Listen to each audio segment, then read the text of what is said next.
Blackburn Rovers v Burnley 1983, the East Lancashire Derby.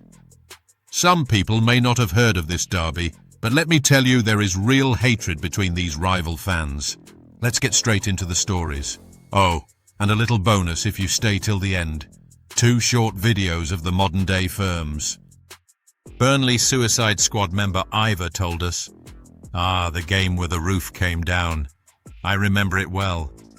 It was Monday, April the 4th, 1983, bank holiday, and we were buzzing for it. Not because we thought Burnley would win. No, not this time. We knew we were slipping, the club in decline, the writing on the wall. But this was Blackburn. This was different. This was war. We'd been hearing for weeks that the Rovers Youth were planning something. Word on the street said they'd be waiting in Cherry Tree, all smart in their Adidas and Stone Island. We were ready. Suicide Squad didn't duck a fight. We invited it. That's why we called ourselves that. No masks, no fear. We wanted it loud and brutal. About 150 of us piled onto the train that morning, mostly from Rosegrove, Paddyham and Nelson. The mood was a mix of defiance and desperation. As we neared Mill Hill, someone yanked the emergency cord and we all bailed out in the tunnel. Tactical. Avoid the OB and land where we wanted. Boots clattered on ballast as we scrambled through the blackness, emerging like rats from the dark and straight into skirmishes with groups of rovers heading the same way. One Burnley lad, Big Steve from Lower House, caught a brick to the knee early doors. He limped on. Wouldn't turn back. That's what it was about. Pride. By the time we got near Ewood Park, the streets were chaos. Pockets of running battles broke out, bricks through chippy windows, bottles flying. The police were useless, panicking, yelling into radios. A few horses charged into us near the Fernhurst, but we scattered down alleys and reformed at the away turnstiles. Inside, the Darwin end was packed with claret and blue, chants echoing up into the rafters. We were penned in, but the atmosphere was electric. "We'll never die!" roared from the back, fists in the air. When Blackburn went one up, bottles rained down. Some of the lads clambered up onto the stand roof. I swear one of them was little Billy Bungalow, and started ripping the tiles off. It was mad, absolute mayhem. They meant to hit the pitch, cause an abandonment, send a message. But the tiles came down on our own. I saw a kid in a Harrington get clipped on the shoulder, blood pouring. Still, the gesture mattered. It was rebellion. Then Simon Garner stepped up for a penalty, brave as you like. But just before he takes it, a brick lands right at his feet. Crowd erupts. He scores anyway, cocky little bastard. They were 2-1 up, and we were boiling with rage. Then came the darts. Someone had welded 2 together, made a proper weapon. It sailed through the air, landed near their keeper, Genoe. We knew it wouldn't change the result, but we wanted them to remember this day. We were going down, but we weren't going quietly. The match was briefly stopped. Their manager came on trying to calm things down. Didn't work. By then the stand was half trashed. Smoke, beer, sweat, and broken plastic in the air.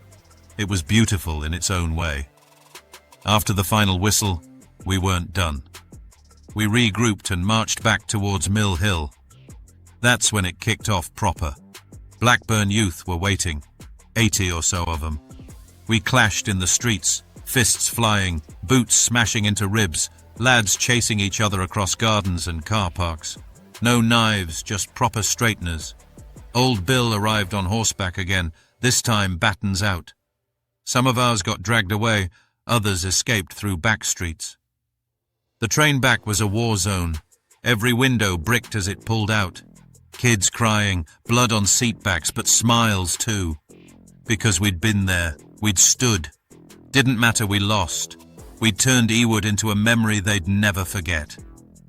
The Suicide Squad wasn't about glory or trophies. It was about showing them, and ourselves, that we still had fire in us.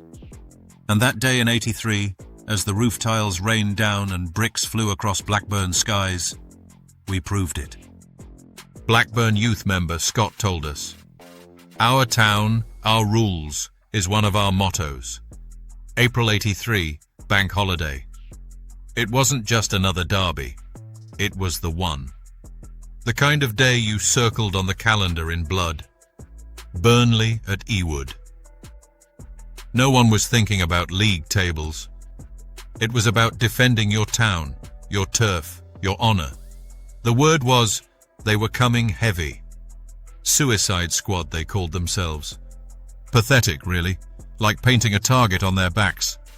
We'd heard about them jumping off the train at Mill Hill like rats escaping a sinking ship. But we were ready. Cherry Tree was the meeting spot.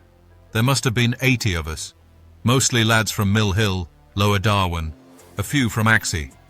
All mobbed up in Pringle, Feeler, Taquini. The clobber mattered as much as the scrap. There's a difference between scruffy Burnley knuckle-draggers and us. We had style and steel. We'd already had a few scuffles before kick-off. One of theirs tried to glass one of our lads outside the Fernhurst, missed, and got leathered for it. Old Bill pushed us back, locked about 20 of us inside a pub. "You're staying in here," they said.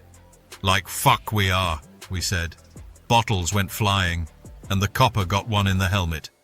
It kicked off big style, and 7 of ours got lifted later. Worth it. Inside Ewood, the atmosphere was electric. Our end was bouncing. Burnley get battered, everywhere they go. It felt like a home siege. They were penned into the Darwin end, flaring up already.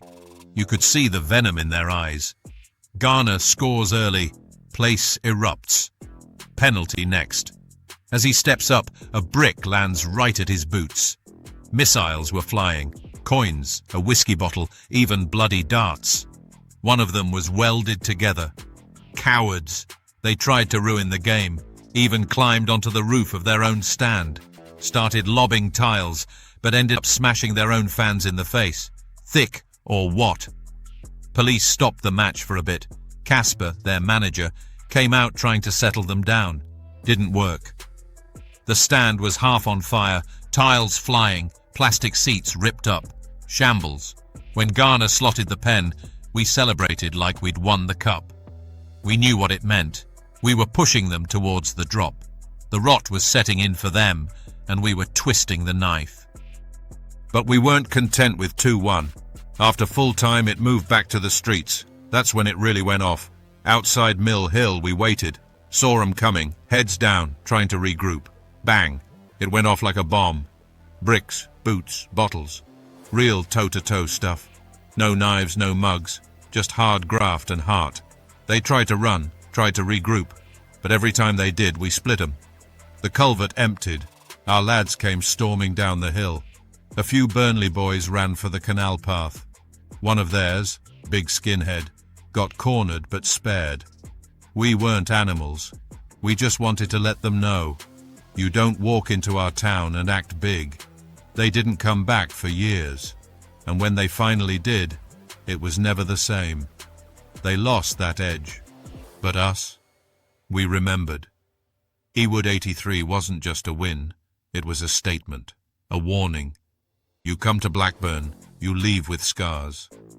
That day belongs to us. The youth. The ones who stood firm while the roof came down. We thank Ivor and Scott for their recollections.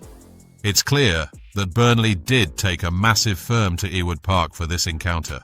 Significant crowd trouble, including stadium damage and objects being thrown onto the pitch, occurred during the match, with the referee having to stop the game at least once due to the carnage in the stands. It's unclear as to who came out on top. You decide. Here's the 2 bonus videos of the modern-day firms doing their thing.